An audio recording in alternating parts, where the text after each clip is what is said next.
Good morning and welcome to the second day of the Sea Angling Classic. If you missed what happened last time, here's a little reminder.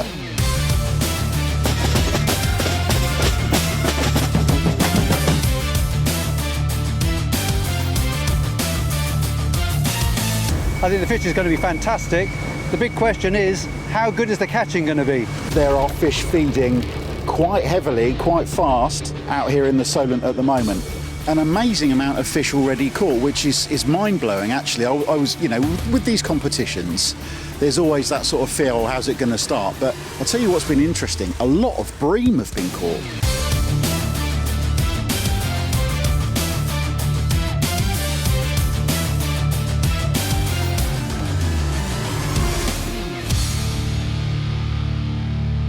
You know, this event really is the stuff of dreams, and I don't know about you, but when I was a small boy, I dreamt about taking part in big sporting events and taking on the grown-ups. Well, that is exactly what happened yesterday on board Tequila, because an 11-year-old and a 14-year-old boy are right up there with the leaders in with a chance of winning all the big prizes. Now then, people, you guys had a rather special day yesterday. You've woken up this morning after sleeping the night on the boat in charge of the Sea Angling Classic. How was that? Interesting. Don't really know how to feel, to be honest. It's very excited for the next day, but it's another long day ahead, yes. So we're not getting too excited. I know you've got two young lads on the boat, 11, 14. I'm not going to ask your two ages. I'm far too much of a gentleman to do that, but it's clear you guys can fish a bit. Talk us through what happened yesterday, because that was a bit special. Location. John got us on a good spot, and thankfully there's a lot of fish there. So. It's interesting you caught, decent species as well. It wasn't just, a one-dimensional day, was it? No, we went to a mark where I know that we can catch most of the species. We were a little bit worried, we didn't even try for bass. We were very worried about bass, didn't bother. Knew we could get tope, knew we could get smooth hounds, possibly a ray, and we thought we'd get bream. So, and it worked. And that's what happened. Yeah.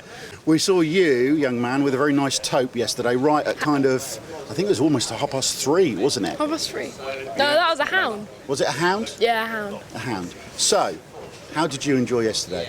I enjoyed it very much. I'm quite competitive, so I quite enjoy a little competition. It was just quite fun because I thought we would come last. I didn't think we'll win. You must be so proud. Really, really proud. I mean, the whole reason we entered was for these two. The rules changed because they couldn't enter, but we had about to leave them behind, and I'd go fishing with them every day. Every time I go out, they come with me, and they generally catch more fish than us. Don't know why.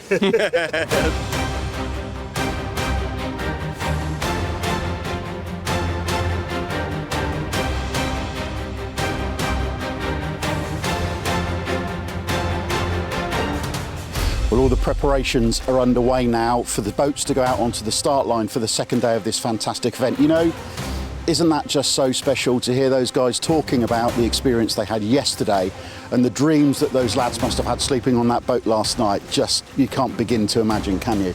Now, we've got a fantastic day ahead of us. The weather's a little bit different today. It's not quite as warm, although, out there it'll still be fairly brutal, but I get the feeling we're about to see another fantastic day's fishing out in the Solent. I think there are one or two people quite frustrated after yesterday because certain tactics just didn't work for them. Now, obviously, that's what always happens in a fishing competition, isn't it? You go in with a plan, it goes Pete Tong, and then you have to adapt.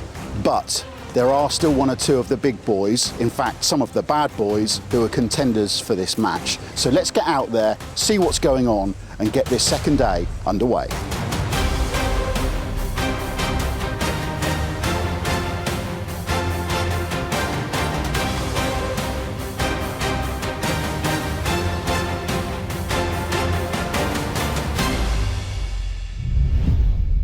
Well, here we are, we're out on Boulder Bank again. The second day is well underway. In fact, a load of bream have already been caught by some of the anglers taking part in this event.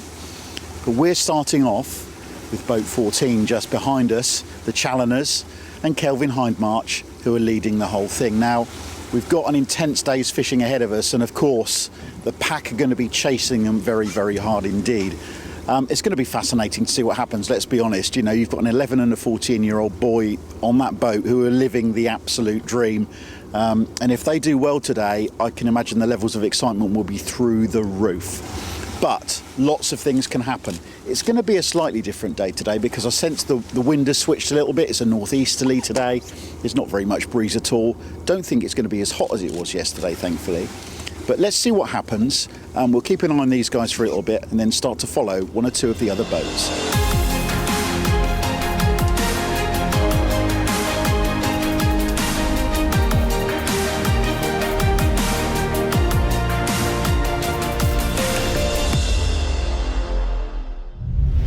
Well, what a phenomenal start to the day. There is young Toby Challoner, aged 11, rod bent over, and he is into the first fish of the morning on board Tequila. Now, a lot of fish have been caught, but let me tell you this is incredible. Everything that's been caught so far has been a bream, and this doesn't look like a bream to me. And Dad John with the net, and that is a pretty serious looking smooth hound. Aren't they pleased with themselves? And so they should be. Now, the all-important measuring and photographing process is just about to take place. And this, I think, was one of the reasons that the guys on Tequila did so well yesterday, because they took their time with their photography and making sure all the details were sorted, and the admin process that we discussed yesterday, Mr. Porter. They did very well. So everything they did basically was, I think, allowed and sorted and went through smoothly. Now, here we are looking at this boat. Isn't this phenomenal? Yes, this is fairy tale stuff. If you had youngsters winning this competition, well, you couldn't write it, could you? I imagine he's very, very excited, but there's a long way to go yet. We've got a whole day to go. We've got different conditions to yesterday. Things could change, but at the moment my fingers are crossed for him, and it's brilliant to see him doing well. So talk to us a little bit about the conditions then. How is the little change? What's that going to do to the fishing? Well, certainly we've got the wind coming up this afternoon, so that's going to create a bit of a challenge, especially for the smaller boats. But hopefully it's not going to come till right at the end of the period. But a big factor of this change, we've got a smaller tide today, and fishing a tide, as we discussed yesterday, is a bit of a skill, and some of the boats would have struggled yesterday. We've just seen that fish safely returned by the Challoners on Tequila, and that will cement their position at the top of the leaderboard. So yeah, let's see how things go, Steve. Amazing to see youngsters taking part and not sat with an iPad in front of them. Absolutely. We've steamed over towards the Isle of Wight. Fantastic sight in the background with the white cliffs, and in front of us boat number 63, Love Cat, currently in second place. Do you know, something really interesting is happening with this match today, because this changing conditions that you were talking about earlier on, we're getting some taupe feeding. These guys have had 3 smooth hounds and a taupe. What's the difference, Steve? What's going on? The difference between all the species we're trying to get in this competition and the taupe is most of them are held to ground, but the taupe aren't. And what I mean by being held to ground is, if we go and find a rough patch inshore, fairly shallow water, we can expect to find the bream. They're going to be established there during the bream season. We find a bank, and we're likely to find rays on the bank.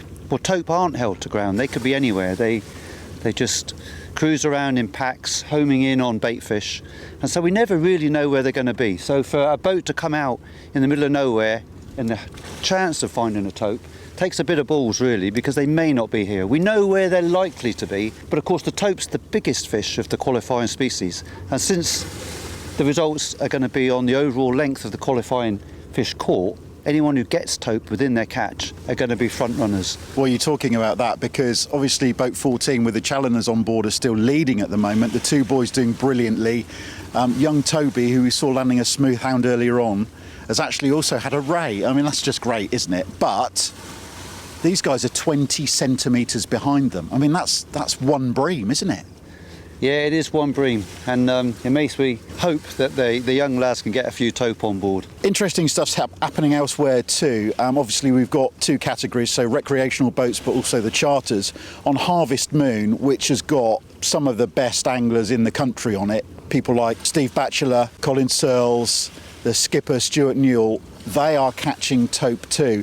Really, really interesting stuff is happening over there. Some big fish being caught. Steve Batchelor, particularly, has caught this enormous fish. I mean, what a brilliant piece of angling. And his skipper, Stuart Newell, also had a big one. But in the recreational boat category, an angler called Wayne Comben, who is a fantastic shark angler, really well known around these parts, particularly for catching threshers, actually. Wayne has caught a taupe, but I think the taupe may well have had its revenge on him because it's bitten him, and there's been some claret, and he's had to bandage his hand up. So fishing for these shark species isn't without its hazards, is it? No, and that's sad to hear that that's happened, but of course there is risk involved with this game, and for any activity in life where there's risk, that's why we do it. It brings excitement. And the taupe is a particularly awkward fish to handle. It's lively, has got sharp teeth, and if you're trying to measure it, of course, which is not normally what we would do. Often the fish are released by the side of the boat, but obviously for this competition they've got to come in and be measured, and there's a risk to that. A very, very nasty injury, and I suppose the one thing we have to say is that we hope the taupe is all right. Absolutely.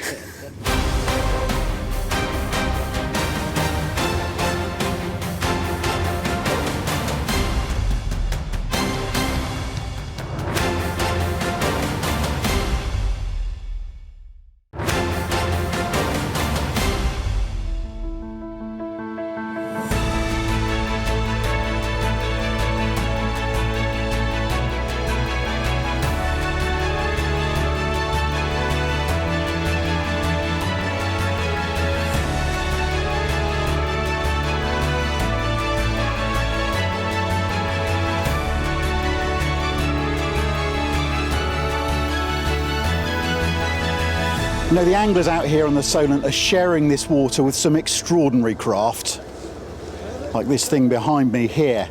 But the Sea Angling Classic is about so much more than what's happening just out here in the Solent.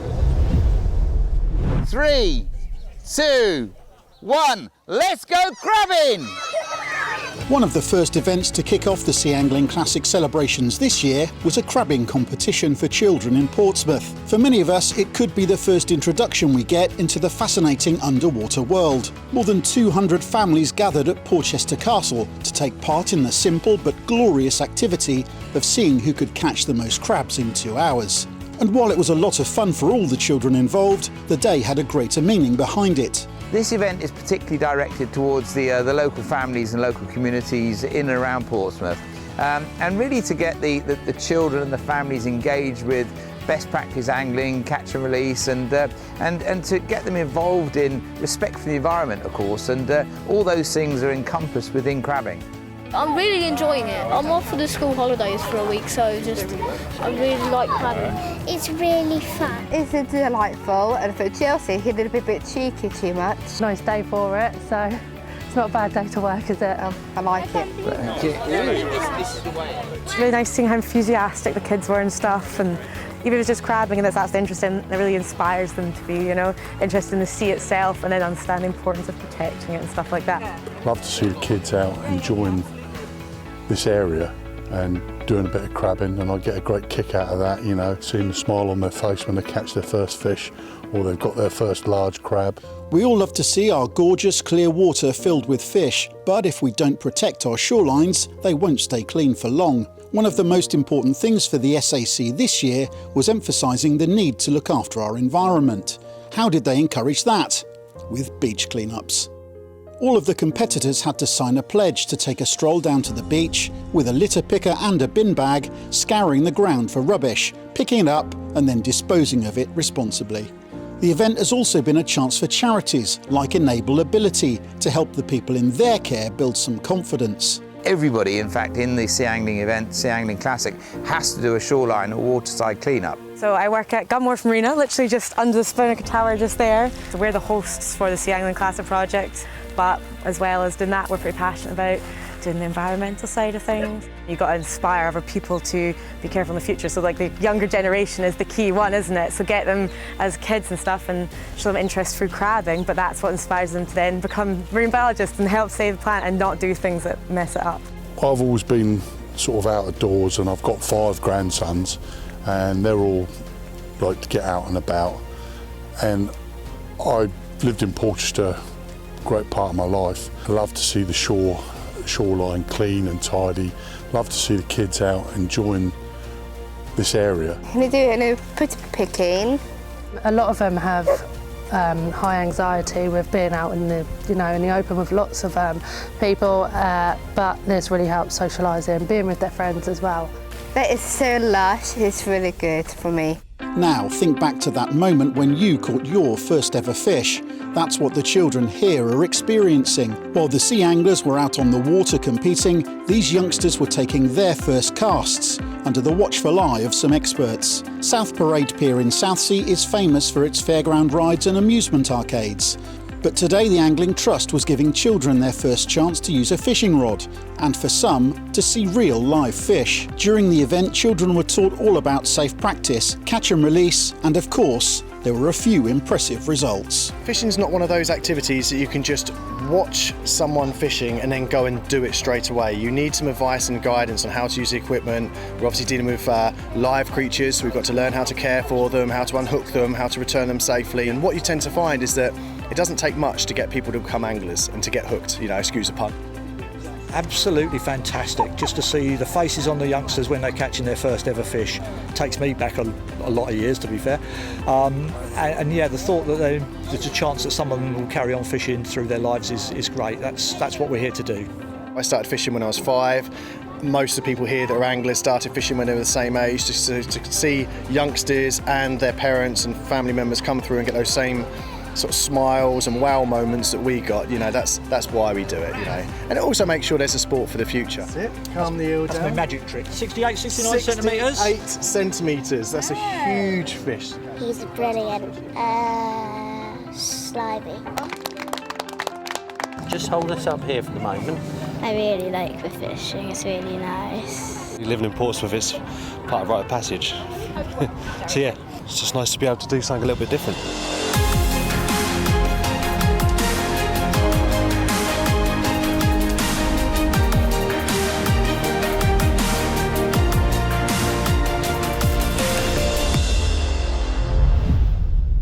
Well, we've had a bit of a move and we're now looking at boat number 11, which is Avonhurst, with the skipper Jason Williams and Liam Smith on board, and they've had a cracking morning, catching probably more species than anyone else out on the water at the moment.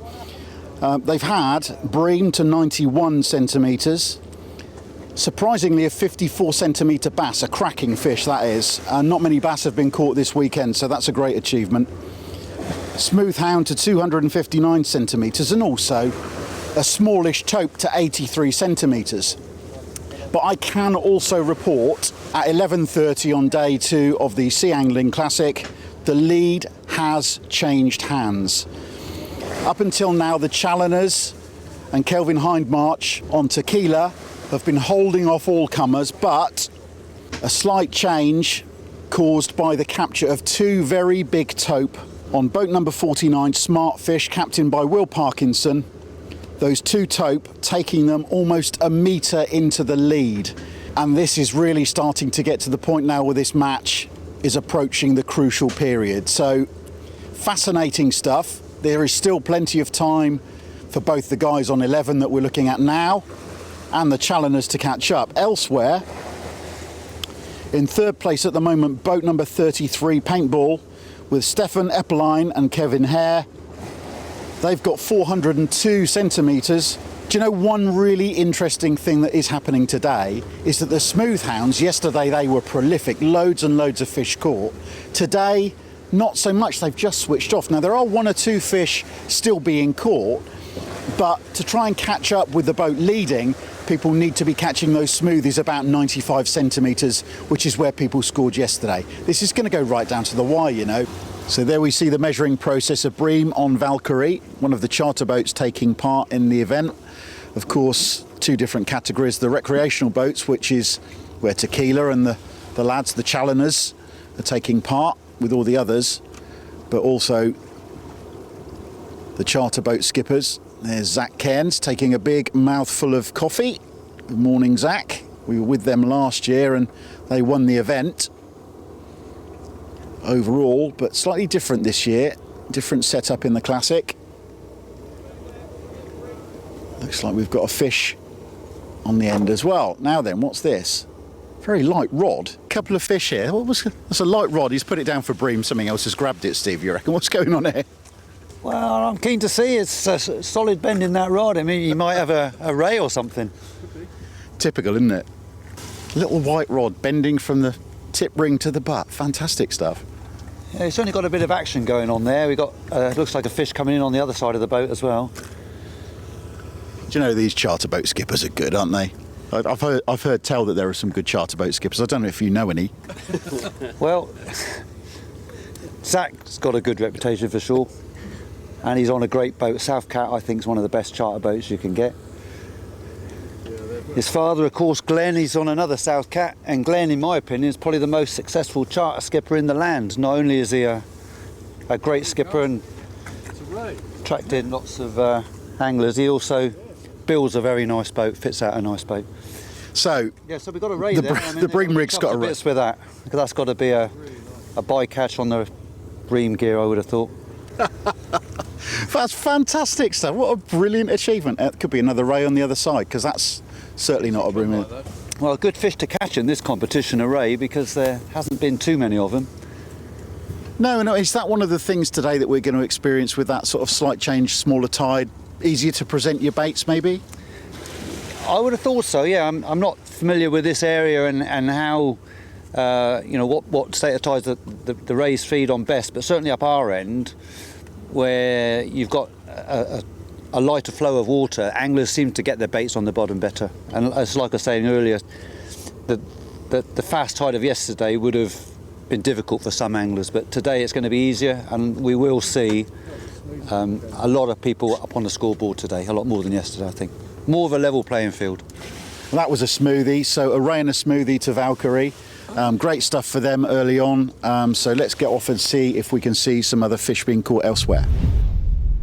Amazing stuff here in the Sea Angling Classic, day 2, as we're looking at Avonhurst, because having overtaken them and gone into the lead, Smart Fish Boat 49, Toby Challoner, aged 11, has struck back for tequila. The 11-year-old has landed a tope approaching a metre, and the boys and their dad and Kelvin Hindmarch are back in the lead with the slenderest of margins. This is incredible.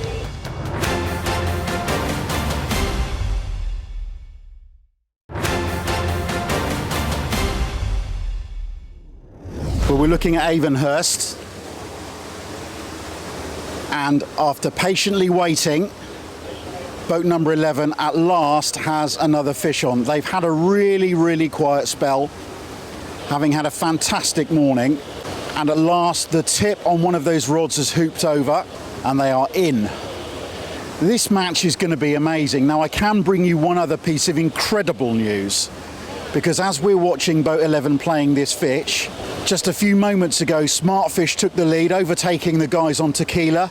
John Challoner, Kelvin Hindmarch and the two boys had lost their lead after holding on to it for the best part of a day. They were overtaken. However, young Toby Challoner, aged just 11, has now landed a 94 centimetre smoothhound to put his team back in the lead against the guys on Smartfish. Isn't that just absolutely incredible? Fascinated to see what sort of fish this is. Now then, it's definitely a shark species. It's got away. You can't believe it. It's come off. Almost at the boat. Almost at the boat. And that could be a huge blow for the guys on boat 11. You can see their heads dropping, wandering around on deck. They cannot believe that just happened.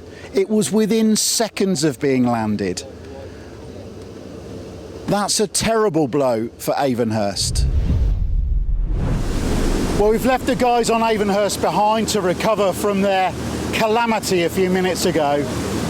And the news that the Challoners have retaken the lead by an incredible margin of just 4 centimetres from Smartfish, the news has now changed again, because Paintball, Stefan Appelheim and Kevin Hare have taken the lead. But we're into the last 4 hours of the match now, and I've got the sense that this is going to be absolutely incredible, because we've had more than 500 metres of fish caught in this match. More than 780 fish officially registered over the 2 days. And do you know what separates the top 3 boats in a race for £50,000 and £100,000 prize boat? One fish. One 70-centimetre fish between all of those anglers, and probably the biggest prize we'll see in recreational boat fishing for a while. Just amazing. Well, there are Kevin and Stefan. Kevin in the red jacket and Stefan just adjusting his lines at the back of the engine, and they're leading the event at the moment. They've had, the reason they're in front, 3 smooth hounds and 3 tope that count. They've had actually more than that, but the 3 measurers in each of those 2 species, obviously the longest fish in the competition, have put them in the lead. Wow. That looked like a little bite. Now, they've just said they're possibly going to go and move to another mark to try and catch some of the other species, which probably means searching for bream, maybe some flatfish. But it looks like Stefan might have a bite here. He's just had a little indication on his rod tip, saw it bounce, and he's just picked up his rod.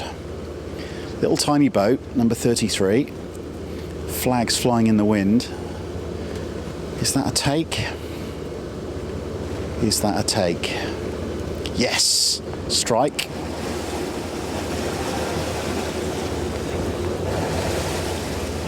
Interesting. They've just actually put a smooth hound back just as we arrived. Obviously wasn't big enough to replace any of the smoothies that they'd already caught. Elsewhere though, things are still progressing, and we're in a position now where, well, this is the really serious bit, isn't it? This is where this match really starts to get into an area where it becomes very, very interesting indeed. Clearly some activity on the boat. They're thinking about a move. I think it's very wise, having got the species that they need. You can see the amount of weed that's built up around their anchor rope at the front of the boat there. So yeah, interesting stuff. And in this little section of water, we've got the other boats too. So Smartfish, boat number 49, now pushed down into 3rd. And away in the distance, Tequila, with the Challoners and Kelvin Hindmarch on board, still holding on to the hope that they can make that incredible dream a reality of winning this competition. Isn't this fantastic?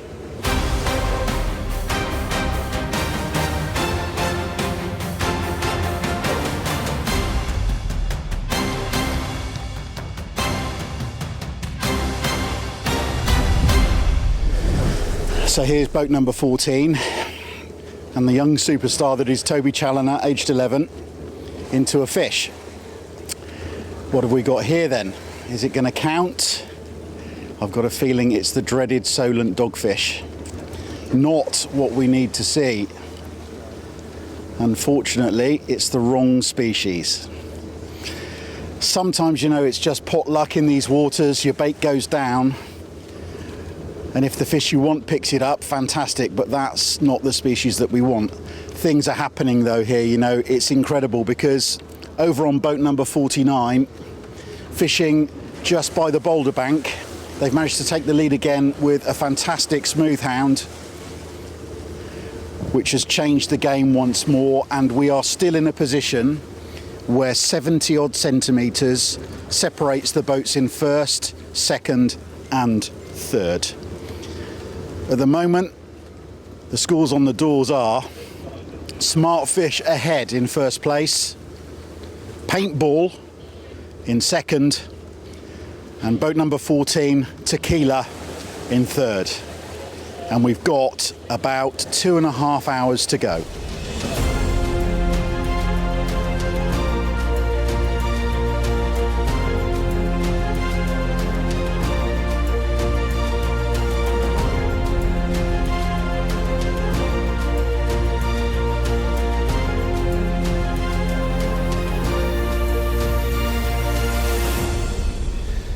Well, we've got an hour and a half left here on the Solent, and things have really stopped happening for all of the top boats in this competition. We've kind of entered a period like we did yesterday, which the guys upstairs are calling the doldrums. The wind has come in, the tide has slackened off, and really absolutely nothing is happening. In fact, those top 5 boats, out of all of them, do you know what? Almost none of them have caught a single fish in the last hour. Now that's extraordinary, bearing in mind what we've seen over the last day or so.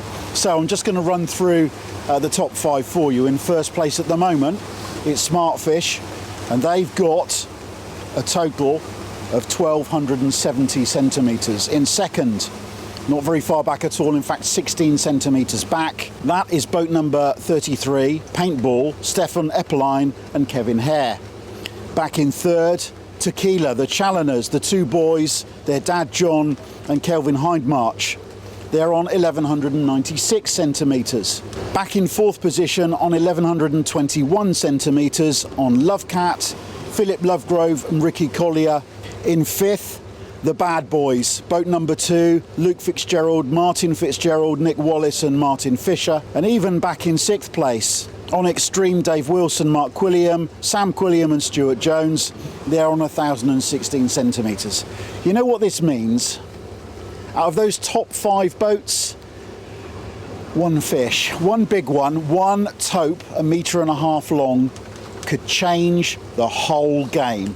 And we're coming into a period now. Yesterday afternoon, the tope came back on the feed in the last 90 minutes of the match, and so did the smoothhounds. It could still happen for any one of those top 5. This, you could cut the atmosphere out here with a knife. Extraordinary stuff. Well, at last, some action on boat number 14. There's John Challoner. 2 kids around him, expectant stuff. This fish is running around the side of the boat. I wonder what on earth this is. Bearing in mind how tight this match is, well, I mean, what could you say? This could have any kind of significance you care to put on it, because they've had such a difficult time this last hour or so, and you can see that the weather has kind of, I won't say taken a turn for the worse, because we've been absolutely blessed with the way things have gone lately, but a fish on at last. Now, Tequila is back in third on 1,196 centimetres, which is a little way back from Smartfish on 1,269 centimetres. So this will need to be a significant fish over 1 metre long to make any serious inroads. And the bend in John's rod suggests that it is something half decent. But what is it? That's the question. The situation at the moment is that they've had a couple of rays, they've had a couple of bream, or 1 bream in fact, and they've had 3 smoothies.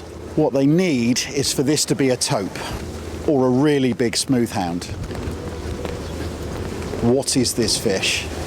I bet their hearts are absolutely thumping. And they're saying, be a tope, be a tope. Now, his face looked disappointed there for a moment. I wonder if this is a slightly smaller smoothie. The boys looking over the side there, look at that. Looking at what fish their dad's got on the end. Oh, hello, hello. It's a ray. It's a ray. Now, this is significant. This is significant. They've got it. It's safely in the net. Oh, yes. Well, it looks as though that fish that John has just landed, which is a stingray, sadly doesn't do the job because it's too small. It's smaller than the other 3 rays that they've had on the boat already. But I suppose it's a sign that there are some fish here, which you've got to take as an optimistic sign, and it looks as though Toby might have a bite on that middle rod. Very careful operation, John removing the hooks from this fish and putting it back in the water, because they're called stingrays for a reason. They have a nasty spike with a sting on it. So there's Kelvin very carefully handling the stingray with John's assistance.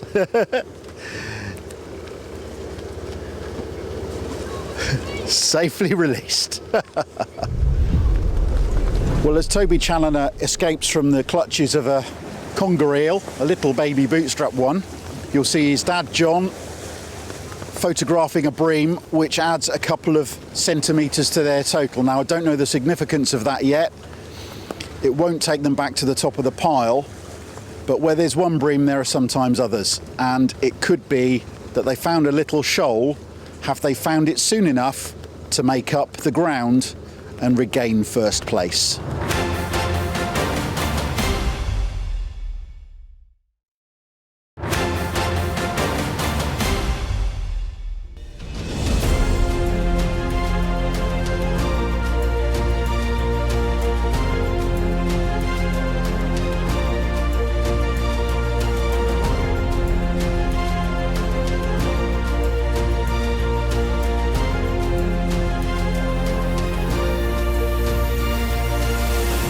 Well, a moment ago I said where there's one bream there can sometimes be others, and look at this, another bream for John Challoner. Tricky to handle in a pitching boat, trying to have his photograph taken with the security tag. Well, half an hour to go, and there is boat number 49, Smart Fish, captained by Will Parkinson, David Looney, Aaron Barrett, Graham Paisley on board. And they're going to push this all the way, and it looks to me as if they're desperately trying to catch a bass. Now, let's just have a little run through their day on the second day of this incredible event. Their total 641 centimetres so far. They've had bream to 54 centimetres, smooth hound to 299, and crucially tope to 288. The two other counting species, rays, 0 on the scoreboard for Smart Fish. They've been used for all kind of things. In fact, I think one of them even has a tennis court on board, would you believe? But these forts are also an area that can be successful for bass. They haven't had a bass yet. In fact, bass, the one species we've seen so few of in this incredible event.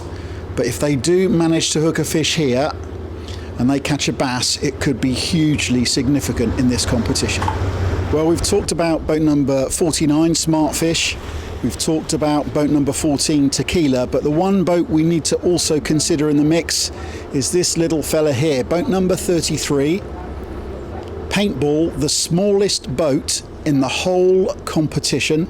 Stefan Eppeline and Kevin Hare on board.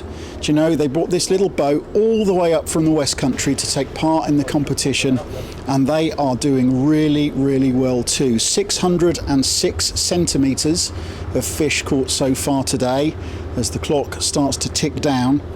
They haven't had ray, bream or bass, but what they have caught is smooth hound to 295 centimetres, and perhaps most significantly of all, on that tiniest of boats, the biggest of the shark species that count in this competition, 311 centimetres of tope. That's 3 really good sized fish.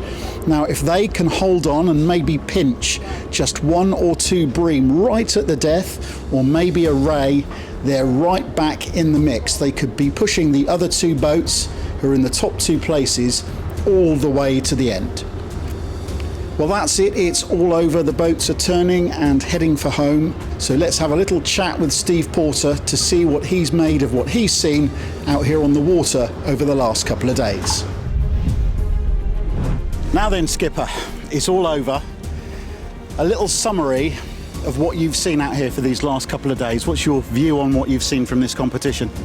Well, frankly, I've got to say, Andy, I'm blown away by it. I've never fished a competition, not that we fished this one, like this. I've done many competitions, but the organisation has been fantastic. It's been an amazing, amazing competition, and I'll take my hat off to the organisers and everyone involved, and I shall certainly be spreading the word for people to come next year. This is an amazing event. Even more amazing when you consider this, Mr. Porter. Top 3 boats, and I'm not going to say in which order these boats are split by 15 centimetres. Yeah, it's incredible. So first place, then back 14 centimetres to second place, and back 1 place further to third. Between second and third is 1 centimetre. I mean, that's one not even reasonable bream, isn't it? Or a small smoothhound, or a little ray, or something like that. And there have now been over 1,000 fish caught and registered in the competition over the 2 days. And out of 1,000 fish, we're left with a gap that would have been filled by 1 fish. I just think that's amazing. It blows me away. It is incredible, and there's people out there who think fishing isn't exciting. I think we've proven today, or over the 2 days, that it very much is exciting. You could make a TV programme about this. It's a great idea. I think we might do that. Anyway, we best get back to Gunwharf. So go back to work. Go on. Aid, take us back to work. No, take us back to Gunwharf.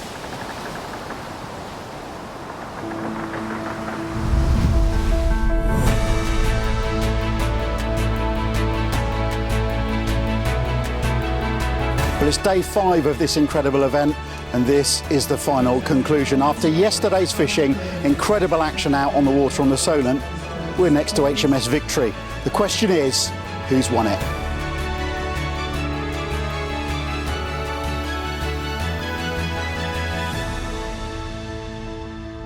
After yesterday, here we are at an amazing presentation ceremony. First and second in the event, but we don't know who's first and we don't know who's second. We've got the guys from Tequila, the guys from Smartfish. Fellas, how are we? Yeah, tense, really tense. It's what we do. We go out tournament fishing, and it was hard. It was really hard out there. Both days we were struggling with weed. You know, within 5 minutes your bait's being down, they've been lifted off because there's weed coming up, lifting your baits, getting them out of the water, fresh bait on, back down. But yeah, it was tough. It was good fun, but excited. Really excited. John, how did you guys sleep last night? Like a log.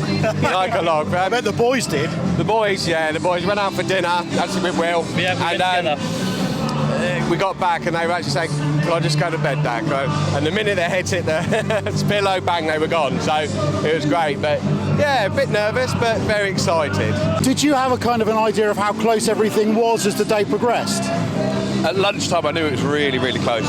But it was a hard afternoon. The wind picked up and it was a bit choppy out there. But we'll just have to see what happens.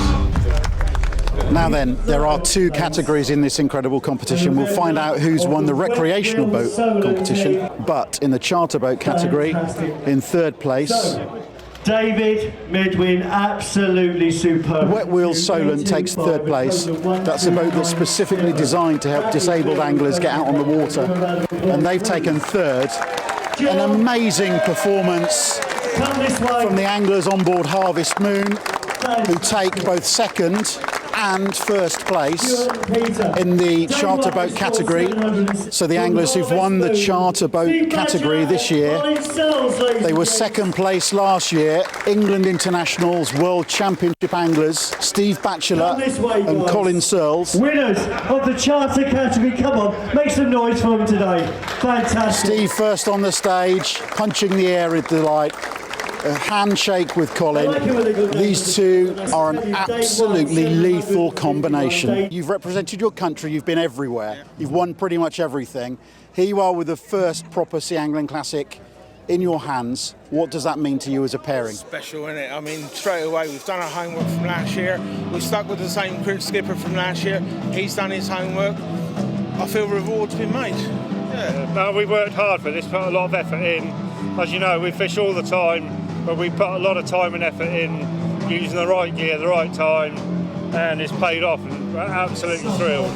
This is the moment we've been waiting for 5 days since this amazing competition began. The top three about to be announced. Who's going to win the boat or take away the £50,000? It's time to find out. In third place, Paintball. Unbelievable. Unbelievable. 1 centimetre between third place and second place in 750 metres of fish caught over the 2 days of the event.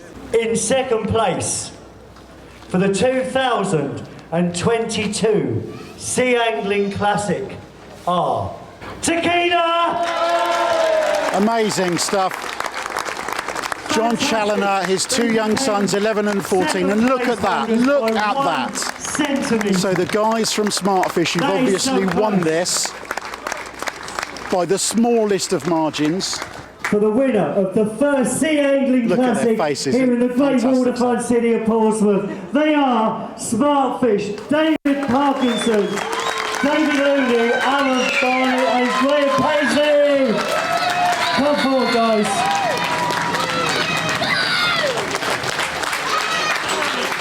So big decision. Or 50,000. Boat worth £120,000 or £50,000 in cash. Well, we've made our decision. Some of you may know I'm a firefighter. I have been for 20 years, and also I support the firefighters charity. So a big portion or a portion of that money will go to the firefighters charity because that's what we do. That's naval history in your hands. As people who spend a lot of time on the water, what does that kind of trophy mean to you? Do you know what? It's great having a bit of history on it and knowing that our names are going to be on it, the first names on it. it is pretty special. The team, as we worked like an oiled machine, we knew what everyone's jobs was on the boat when we did it, and so yeah, that was it. It's amazing. It's amazing. Really good and proud to have it. So yeah, we're good. So in the end, they decided to take the money, and the challengers ended up in second place with lots and lots of stories to tell and more dreams for those two young boys to have about their future in angling. And this thing behind us, the fantastic prize boat, well, let me assure you that won't go to waste, because Ross will use that to promote angling in a tour around the country. And next year, a brand new boat will be offered to the winners of the 2023 Sea Angling Classic. Do you know what? I think something very special has been born in the waters off of Portsmouth these last few days. What an amazing event.